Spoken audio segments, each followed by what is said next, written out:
शिवालय मत जा, घर में भगवान शंकर के मंदिर न जाकर अपने घर में शिवलिंग पर जल चढ़ा लो, पर शंकर की भक्ति जरूर करो, क्योंकि शिव भक्ति के बिना जीवन का कल्याण नहीं है, पार नहीं हो सकता। कि अब डायलिसिस बंद हो गया और शंकर की कृपा से किडनी ने काम करना प्रारंभ किया। ये शिव भक्ति, इसको शंकर का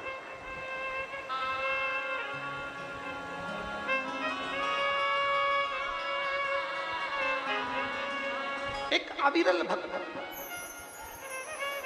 एक विश्वास। 2 लोटा जल लेकर चली, आज जल नहीं, हाथ में जल और साथ में प्रसाद शिव जी के सामने रखते हैं।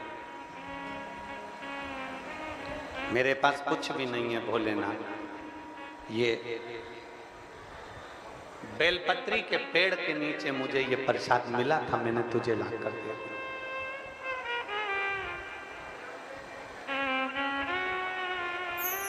बेलपत्र के वृक्ष के नीचे ये प्रसाद मिला था, मैंने तुम्हें ला कर दिया। सत्य बोलो, शिव के सम्मुख में सत्य बोलो। पड़ोसी के घर के फूल तोड़कर लेकर अगर भगवान को चढ़ा रहे हो तो पहले भगवान से कह देना लीलाबाई के घर के।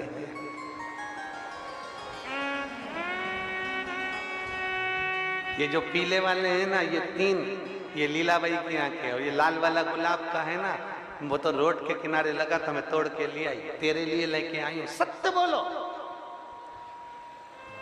तुम्हारे भोले स्वरूप से, तुम्हारे भोले भाव से, तुम्हारे भोली मुख की वाणी से मेरा शंकर इतना प्रसन्न हो जाएगा कि तुम्हें शंकर को ढूंढने की जरूरत नहीं पड़ेगी, शंकर तुम्हें ढूंढता हुआ तुम्हारे पास आएगा। कह दो ना, हमारा है ही नहीं, कह दो ये फूल है, ये माला है, ये सब हमारा नहीं है। हमारा है क्या?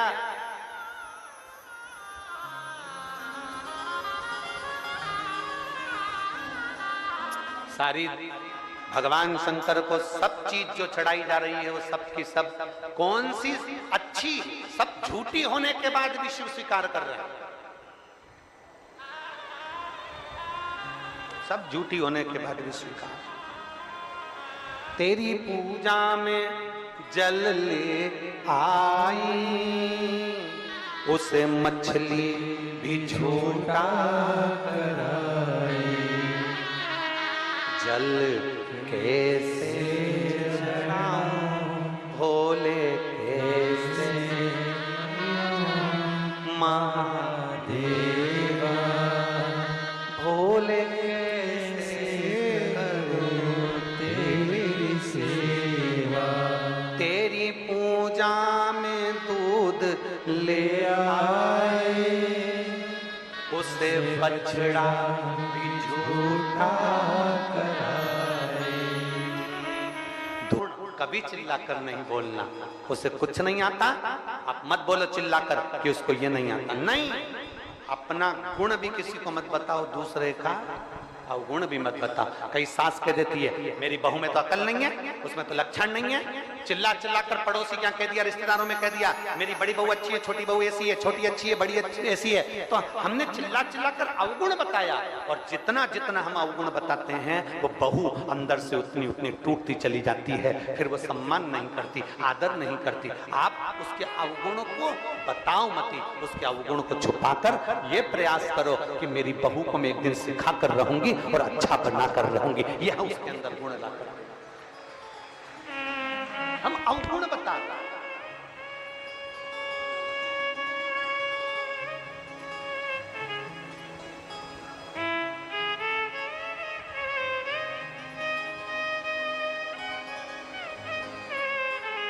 मालनी, वो मालन पहुंच गई और क्या कह रही है, ये तो मुझे बेलपत्र के वृक्ष के नीचे मिला है, आपके लिए लेकर आई। प्रणाम करती हूँ आपको, आप पा लीजिए। शंकर जी से कह रही है आप पाओ पाओ।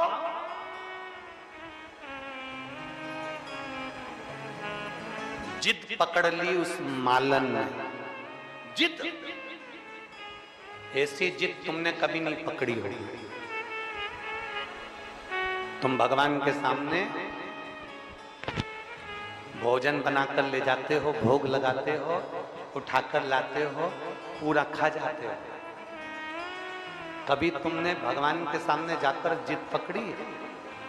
हे कन्हैया, हे मेरे राम जी, हे मेरे ठाकुर जी, हे मेरे भोलेनाथ जी, ये लेकर आई हूं, खाना तो पड़ेगा।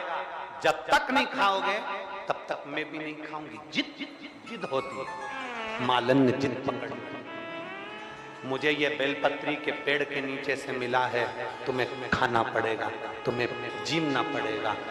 बैठ गई। शिव जी नहीं आए, शंकर नहीं आए। माली ढूंढने के लिए निकला। माली ढूंढने के लिए निकला। माली को लगा मेरी पत्नी कहां रह गई, आज दिन भर से नहीं दिखी। दिन भर की कब की गई मंदिर? मंदिर में गया माली। माली ने देखा कि पत्नी भगवान शंकर के शिवलिंग से लिपट कर बैठी थी और सामने प्रसाद रखा हुआ था और कह रही है कि खाओ पाओ, खाओ पाओ, बार बार कह रही है। पति ने उसको जगाया, बावरी हो गई है, तू क्या पागल हो गई है, चल उठ चल। पत्नी कहती है नहीं, जब तक ये नहीं पाएगा तब तक मैं जाऊंगी नहीं। शिवलिंग को लपेट कर रोती रही, बाबा आना पड़ेगा, खाना पड़ेगा, बाबा आना पड़ेगा, खाना पड़ेगा। अब तो बाबा था, कभी अपने असली स्वरूप में मेरा बाबा नहीं आता। किसी साधु के वेश में, किसी साधारण के वेश में, किसी सन्यासी के वेश में, किसी स्त्री के वेश में, किसी पुरुष के वेश में, किसी बच्चे के वेश में, किसी दूसरे के वेश में मेरा बाबा आ जाता है।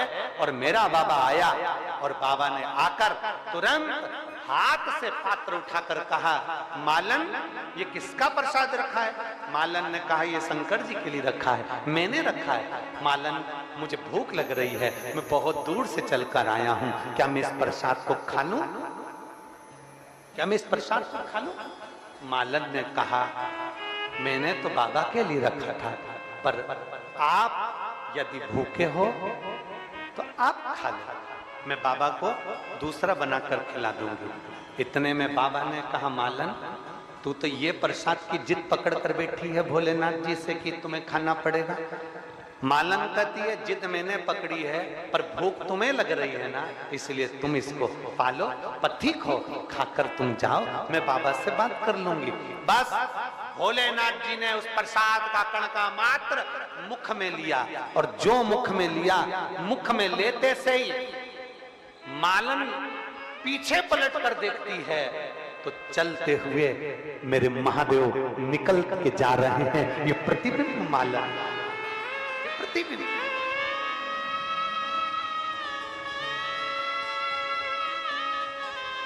आंख से आंसू बहते हैं। बचा हुआ प्रसाद मालन खा लेती है। मालन प्रसाद को पाकर सुख पाती है और उसका गर्व ठेरता है। गर्व ठेरता है। एक बेटी जन्म लेती है जिसका नाम मालिनी होता है। क्या नाम है उसका? मालन की बेटी जन्म लेती है जिसका नाम मालिनी होता है। मालिनी बचपन से मिट्टी का शिवलिंग बनाकर पूजन करती है, शंकर की आराधना में डूबी रहती है, शिव स्तुति में डूबी रहती है। माली और मालन अवस्था पाकर प्राण छोड़ देते हैं। मालिनी अकेली रह जाती है। फूल बेचती, माला बनाती, माला श्रृंगार बनाती, बेचती और अपना यापन करती। समय की अवस्था में मालिनी के भी प्राण छूट जाते हैं। प्राण छूटने के बाद मालिनी शंकर का श्रृंगार करते करते प्राणों को छोड़ती है तो पार्वती जी की सहेली बनकर निवास कर लेती है। पर पूर्व के समय का जो भान था, पूर्व के समय का जो ज्ञान था, मालिनी पार्वती जी की सहेली तो बन गई, शंकर जी की आराधना में डूब गई, शिव की स्तुति में डूब गई। पर मालिनी आज शंकर की स्तुति में डूबी थी और डूबी डूबी एक दिन जल भरने के लिए सरोवर में जाती है, शिव के पूजन के लिए। क्या देखती है कि अपने प्रतिबिंब को देख लेती है जल में। जो जल में प्रतिबिंब देखा, देखकर सोचती है कि मैं तो सुंदर नजर आ रही हूं, मैं सुंदर दिख रही हूं।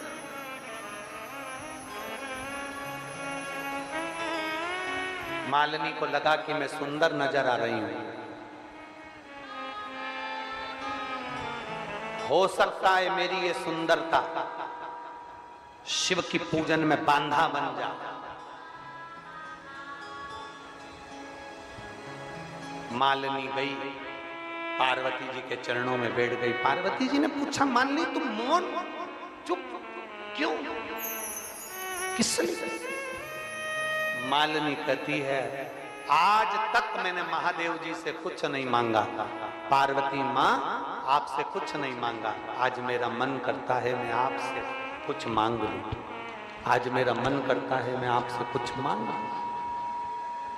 मांगो, क्या चाहिए? पार्वती जी मुझे हाथी का मुंह लगा दो, मुझे सुंदर नहीं बनना है, मेरे को हाथी का मुख लगा दो।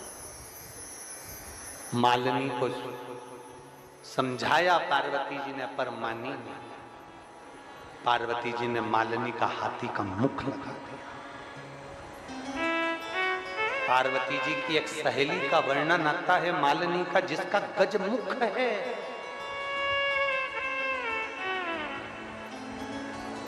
गजमुख, जिसको गणेश जी महाराज की धाय माता के रूप में भी माना गया कि गणेश जी महाराज को मालिनी अपनी गोदी में खिलाती है। गजानन गजमुख, गजमुख। शिव को रिझाने के लिए बहुत सारे धन दौलत संपदा और बहुत सारी वस्तुओं की जरूरत नहीं है। मालिनी का चरित्र कहता है, मां पार्वती जी की सखी का चरित्र कहता है कि एक लोटा जल से भी आप शिव को रिझा सकते हो। बस अपना हृदय भोला रखना, साफ रखना, निर्मल रखना। एक पत्र है, बड़े भाव के साथ दिल से बाबा से प्रार्थना करेंगे।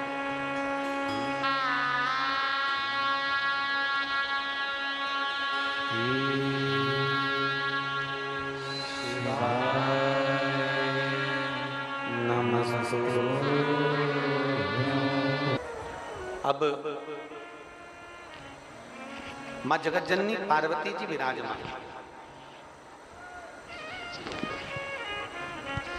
तारकासुर के मरने के बाद में, तारकासुर के प्राण छूटने के बाद में, तारकासुर के जाने के बाद में तीनों ने विचार किया, तारकाक्ष, विदुमाली, कमलाक्ष की तीनों ने विचार किया,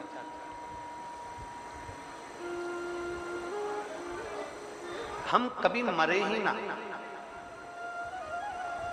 हमारे प्राण छूटे ही नहीं। ऐसा कोई उपाय किया जाए, ऐसा कुछ किया जाए जिससे हमारे प्राण ही ना छूटे। दुनिया केवल यही सोचती है, संपूर्ण ब्रह्मांड यही सोचता है कि हमने जितना कमा के रख लिया है, जितना जोड़ कर रख लिया है, अब हमें मरना नहीं है। बस अब कुछ भी ऐसा हो जाए कि हमारे को ऐसी अमर बूटी मिल जाए जिससे हमारे प्राण ना छूटे, हमारे प्राण ना छूटे, ऐसी कोई अमर बूटी हमको प्राप्त हो।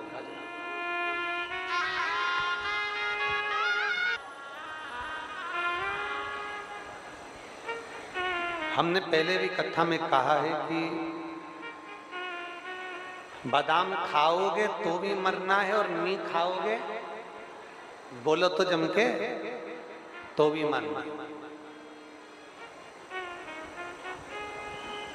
पार्लर जाओगे तो भी मरना है और नहीं जाओगे तो भी मरना।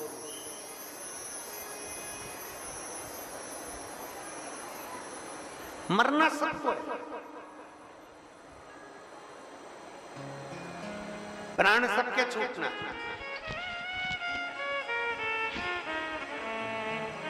जाना सबको है, पर सब एक अंदाजा लगा कर बैठे हैं कि चाहे कुछ भी हो मैं ना मरूं।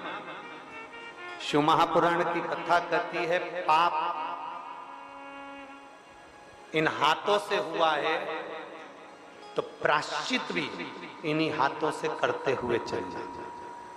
झूठ इस मुख से बोला है तो सत्य भी इसी मुख से बोलते हुए चलना। पाप इस शरीर के द्वारा हुआ है तो प्रायश्चित भी इस शरीर के द्वारा करते चलना। तो कम से कम मेरे देव अधिदेव महादेव के सामने जाओगे तो मुख तो दिखा सकते हो कि हमने अपने पाप कर्म को धो दिया, हमने अपने पाप कर्मों को धो दिया, हमने अपने पाप कर्मों को समाप्त कर दिया, हमने अपने पाप कर्मों को धो दिया।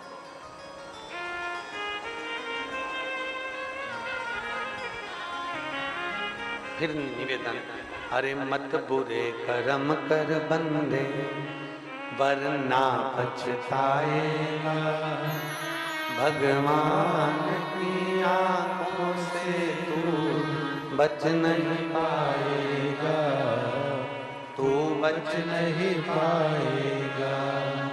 अरे ओ अज्ञानी मत करना दानी, तेरे कर्म का फल भी तू ही पाएगा, जैसा किया तूने तेरे आगे